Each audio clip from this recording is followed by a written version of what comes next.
Aelita est le personnage central de notre film. L'intrigue est principalement centrée sur son histoire, ses souvenirs et son passé. Elle apparaît dans quasi toutes les scènes 3D, donc il nous paraissait logique de la modéliser en premier.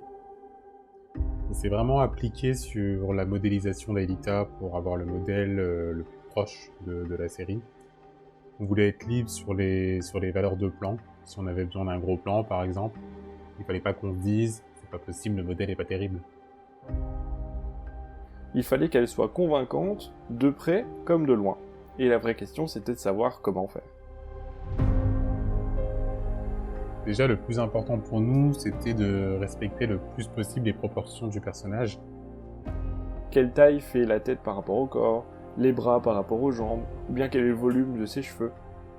C'est exactement le genre de questions auxquelles on a dû répondre. On voulait pas prendre trop de liberté, comme on a pu le voir dans CLE, pour les cheveux par exemple. Donc on a dû faire un gros boulot d'observation, regarder très en détail ce qui avait été fait dans la série.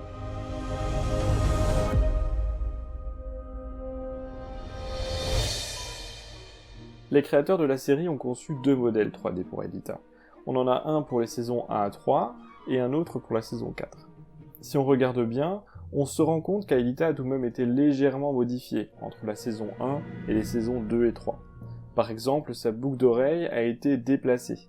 Dans le premier modèle, elle était placée en haut de son oreille, puis au niveau du lobe dans les autres saisons. Autre exemple aussi avec les pupilles qui ont été agrandies, certainement pour la rendre plus expressive et plus sympathique. C'est vrai qu'en général, on se sert de la taille des pupilles pour donner une information sur les intentions des personnages. J'ai en tête l'exemple de Gollum. Quand ses pupilles sont petites, elle lui donne un air plus sournois et malveillant, alors que quand il redevient gentil, elle se dilate. D'ailleurs, si vous regardez bien dans la série, les réalisateurs ils ont utilisé ce procédé pour l'épisode Révélation. Quand le spectre polymorphe de Odd arrive sur Lyoko, il a des pupilles plus petites pour vraiment mettre en exergue le fait qu'il est mal intentionné.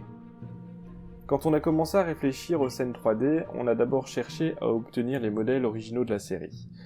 Mais Dargo et les modeleurs 3D qu'on a contactés n'ont pas pu nous les fournir, soit parce qu'ils n'avaient plus les archives, soit parce que les fichiers n'étaient plus exploitables, ou certainement la véritable raison parce que légalement, ils n'avaient pas le droit de nous fournir les originaux de la série. Et ça peut se comprendre, utiliser ces modèles dans un projet de fan, c'est illégal. Ils nous ont conseillé et même encouragé à les reproduire par nos propres moyens. On s'est donc retroussé les manches et on s'est décidé à modéliser les personnages. Au travail! Alors en 3D, pour reproduire un personnage, on a besoin de ce qu'on appelle un model sheet, ou feuille de modèle en français. Pour faire simple, c'est des vues de face et de profil qui vont nous donner des informations.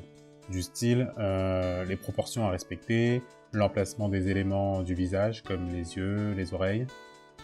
Donc on a récupéré un maximum d'images de la série, et assez rapidement on s'est rendu compte que ça allait être extrêmement compliqué de trouver de bonnes références.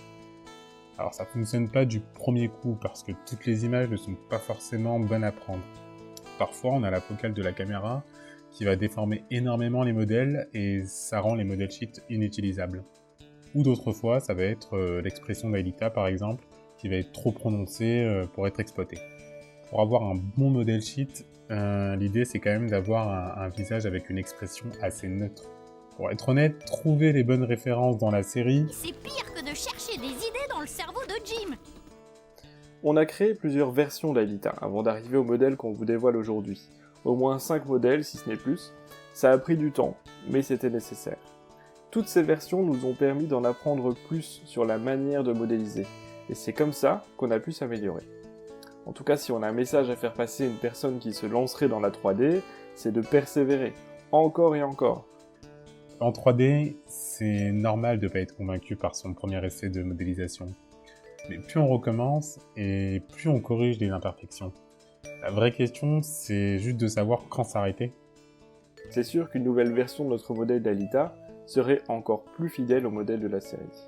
Mais il faut s'imposer une limite. Quand on voit notre Aelita aujourd'hui, on se dit « Oui, c'est celle de Cole Lyoko, retour vers le passé ».